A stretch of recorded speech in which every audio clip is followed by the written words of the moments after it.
Would you like to say your name? Ward Hubble. Okay, and where are you from? I'm from Cleveland, Mississippi.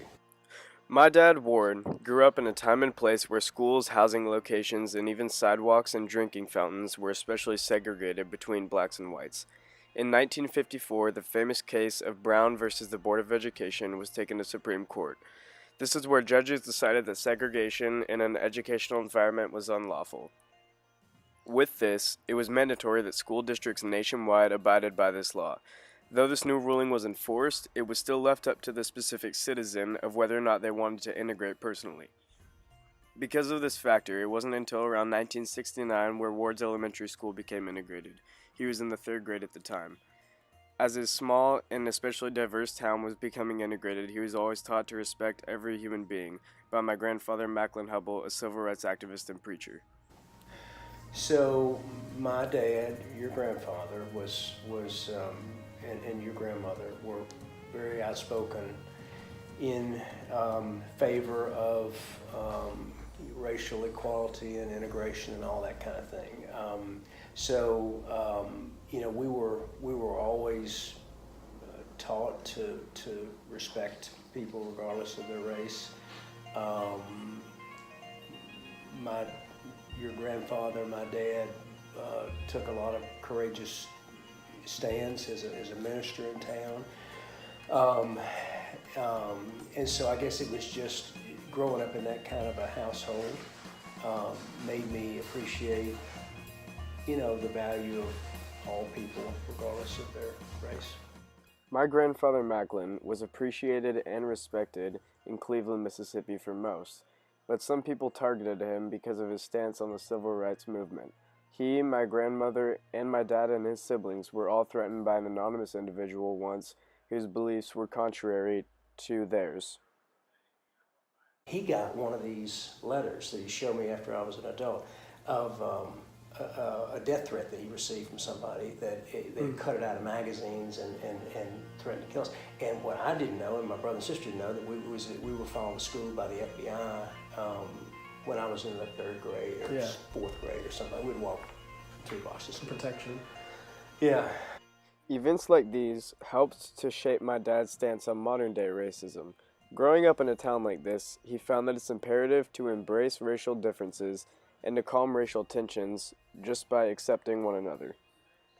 So you'd say, more so than trying to navigate around differences, it's just celebrate the diversity. Let people be different. Yeah. And chill out. And don't be a hater. I think that's kind of what it boils down to. I asked my dad to then go into further detail in regards to what defines racism. Based off of his personal experiences, he's found that noticing differences in one another is what makes us human, but to discriminate against one another because of those differences is racism. To notice characteristics of black people, whether it's physical or cultural or whatever, that doesn't make me a racist. That just makes me a guy who's got 5 senses and can notice things and can appreciate it. Now, if I were to hate them for that, or if I would discriminate them because of that, that would make me a racist. While blacks and whites continued to butt heads in town, my dad's family often hosted local African American kids from the halfway house to stay at their house for the weekend when their caretakers needed a weekend off. One weekend, my dad and his brother took one of the kids to church on Sunday, but because of the racial tensions in town, they were instructed by my grandfather to leave a few minutes early so people didn't see the African American kid in their all-white church. A few minutes before the sermon ended, my dad and the boy left to the car.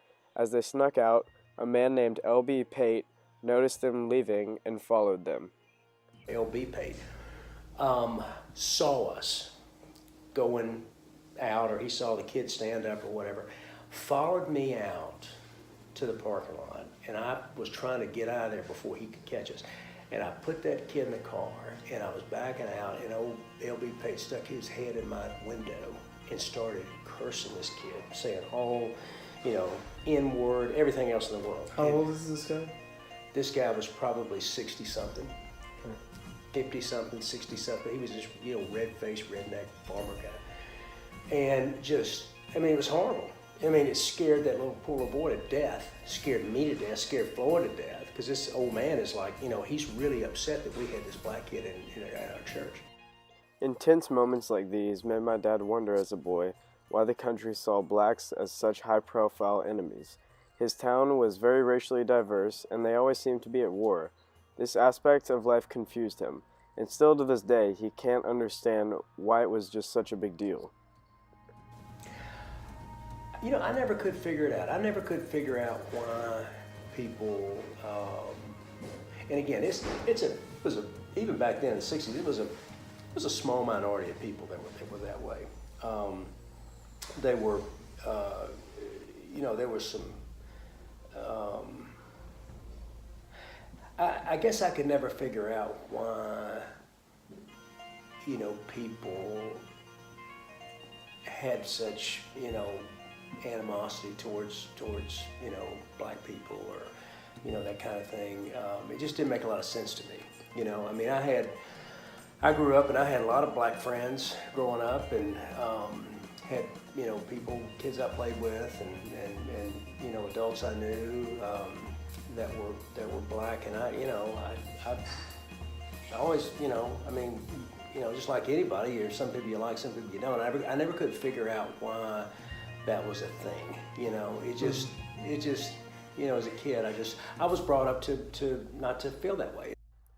Because of his innocent and hopeful childhood views on the issue, I asked my dad how he sees racial progression looking by the time my generation is my dad's age. How do you see the whole just